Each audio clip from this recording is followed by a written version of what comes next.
Okay mga ka-fixin, so nandito tayo sa isang stoplight malapit sa Robinsons Pala-Pala. Ayan. As you would see, nandito ako sa second lane, or sabihin na lamang natin na center lane dito sa Aguinaldo Highway, dahil diretso po tayo pa silang.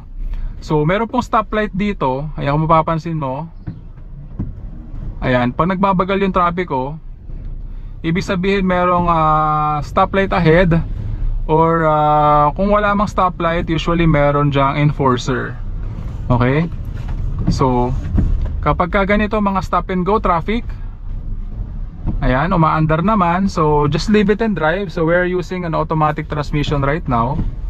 I just leave it and drive, and then papakawalan ko lamang yung ating brake pedal and apply gas pedal kapag ka medyo malayo na yung distansya ng sasakyan na nasa unahan. Ayan, so medyo matagal yung counter niya, no? 60 seconds plus.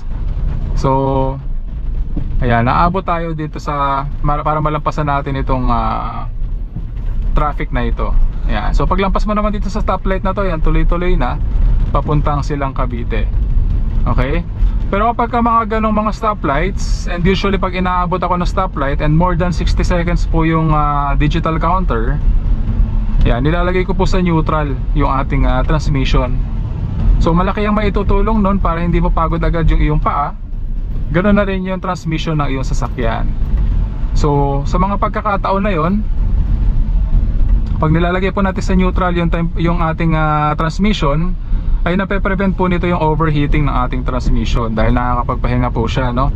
Hindi lang siya palaging nakalagay sa drive. Pero kung less than 60 seconds at andar ka na ulit, just leave it and drive. Just apply a foot brake, or pwede ka rin mag handbrake, and then kapag ka umaandar na yung mga sasakyan na nasa unahan, yeah, pwede mo na rin pakawalan yung brake pedal, and don't forget to disengage your handbrake. So ganun lamang po ako magmaneho ng automatic transmission na sasakyan.